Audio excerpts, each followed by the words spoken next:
तो हेलो दोस्तों, स्वागत है आपका टुडे स्टडी पॉइंट में। मैं हूं संतोष कुमार ऋषिदेव और लेकर के आया हूं फिर से बायोलॉजी की क्लास, जिसमें मैं आपको बता रहा था ह्यूमन डाइजेस्टिव सिस्टम के बारे में, अर्थात पाचन ग्रंथि के बारे में, जिसमें कि मैंने आपको पिछली पार्ट में मुख गुहा के बारे में बता दिया, उसमें किस प्रकार पाचन होता था, ठीक। और उसके बाद अमाशय के बारे में बता दिया। आज हम आपको बताएंगे आहार नाल का सबसे महत्वपूर्ण पार्ट, जिसका नाम है छोटी आंत, ठीक, जिसे अंग्रेजी में कहते हैं स्मॉल इंटेस्टाइन। ये पाचन ग्रंथि का सबसे महत्वपूर्ण भाग है, क्योंकि इसी भाग में भोजन का पूरा पाचन होता है। तो वीडियो में शुरू से लेकर लास्ट तक बने रहिएगा। हम आपको काफ़ी सरल भाषा में बताएंगे कि कैसे कार्य होता है, ठीक। देखिए, ये हमारा डायग्राम है, ये अमाशय का है, लेकिन हम अमाशय में जान चुके हैं, ठीक। मुख गुहा के बाद जो भोजन आता था अमाशय में आता था, ठीक। तो मुख गुहा से भोजन का पाचन शुरू होता था। मुख गुहा में भोजन को चबाए तो वहाँ पे सिर्फ स्टार्च यानी कार्बोहाइड्रेट, उसका पाचन होता था, ठीक। मुंह में भोजन को चबाएं, उसके बाद निकाले तो उसको कहा जाता था बोलस, उसको कहते थे बोलस। फिर वहाँ से भोजन आता था पेट में, उसको बोलते थे काइम, यानी भोजन जो चबाया मुंह में फिर निकाले तो वो कहलाया बोलस। फिर हम जो उल्टी करेंगे, जो भोजन निकलेगा, उसको कहते हैं काइम। तो मुंह में जो भोजन चबाया गया था उसको बोलस कहते हैं, और पेट में जो भोजन आता है पच जाता था उसको काइम कहते हैं। अब हम उसके बाद की क्रिया को देखेंगे, ठीक। छोटी आंत को आहार नाल का सबसे बड़ा भाग कहा जाता है। इसकी लंबाई 6 से 8 मीटर होती है, ठीक। मनुष्य के इसी भाग में भोजन का पूरा पाचन होता है, लेकिन हम शुरू से देखेंगे। जब भोजन अमाशय में आता है तो अमाशय में तो अम्ल बनता है, HCl। भोजन को क्या करता है अम्लीय बना देता है। अब वो अम्लीय भोजन आएगा छोटी आंत में, और छोटी आंत को जो है अम्लीय पसंद नहीं होता। हमारे भी समाज में देखिए, उनके कुछ ऐसे लोग होते हैं जिसको ज़्यादा खट्टा पसंद नहीं होता, नहीं हम नहीं खाएंगे खट्टा, अम्लीय नहीं खाएंगे ज़्यादा खट्टा। तो उस वक्त क्या होता है, ये जो इधर है इसको बोलते हैं लीवर, जो मानव शरीर की सबसे बड़ी ग्रंथि है, द लार्जेस्ट ग्लैंड। और ये यकृत जो है पित्त बनाता है, पित्त का निर्माण करता है और इसमें स्टोर कर देता है। इसको बोलते हैं पित्ताशय। इसको क्या बोलते हैं, पित्ताशय। ठंड का समय, खांसी हो रहा है दोस्तों।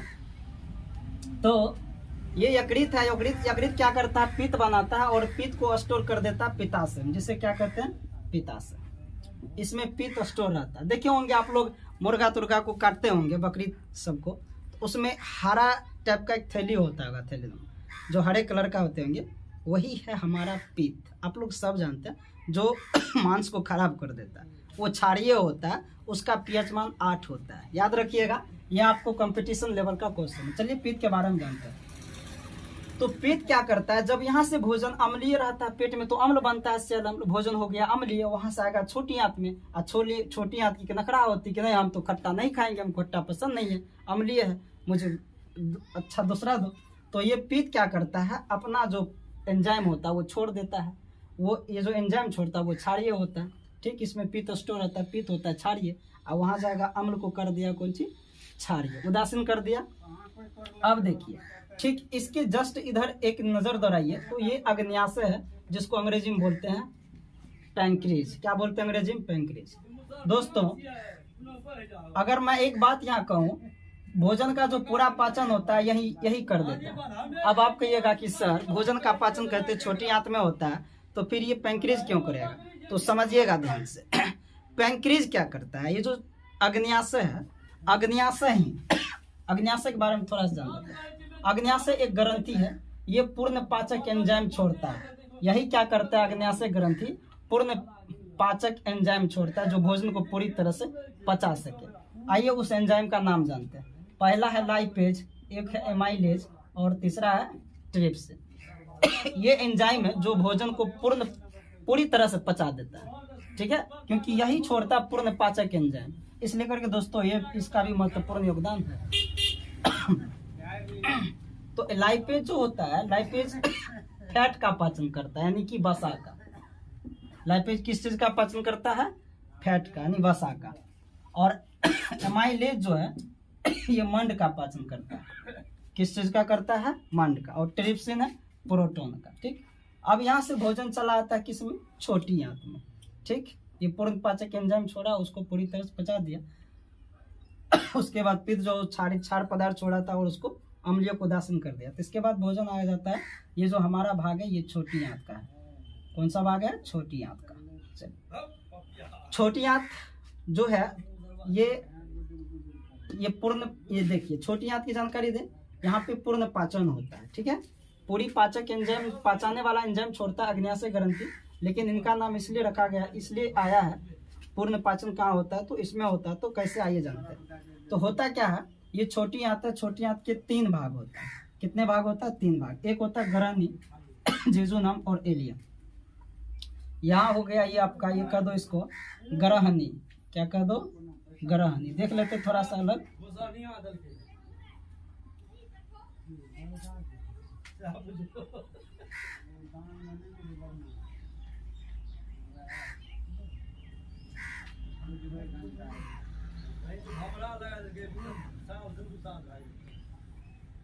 साफ साफ दिख रहा है ना दोस्तों चित्र? ये है आपका ग्रहणी और ये है आपका जेजुनम और ये है आपका इलियम। देखते हैं। ठीक,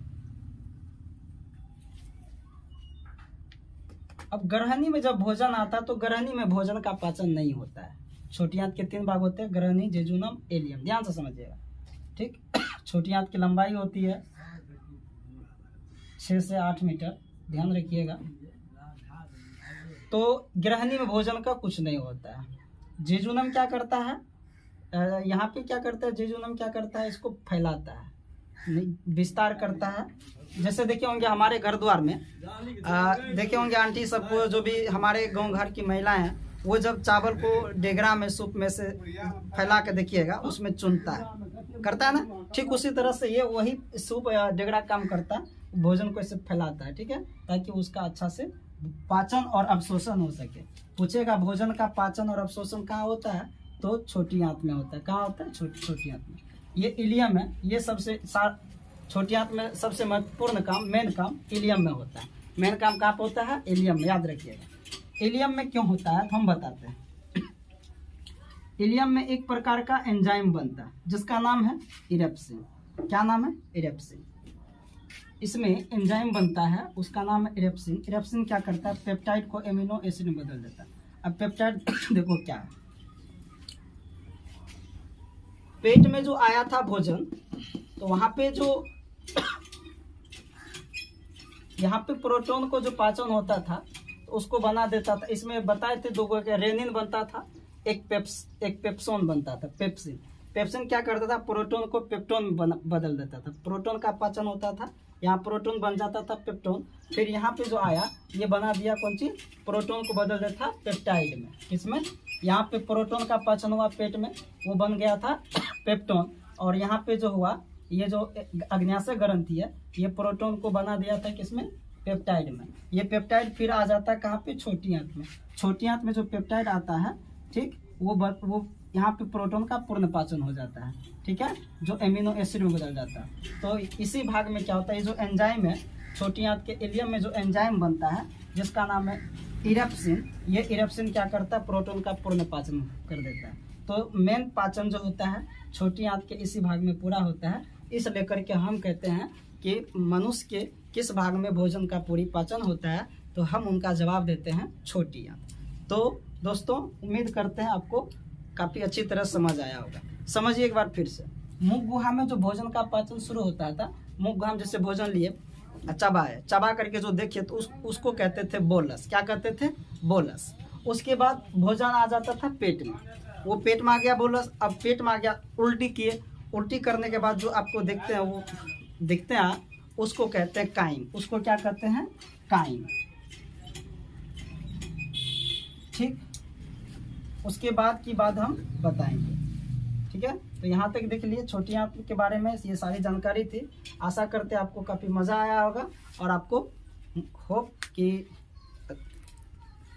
बेहतर होगा। जय हिंद दोस्तों।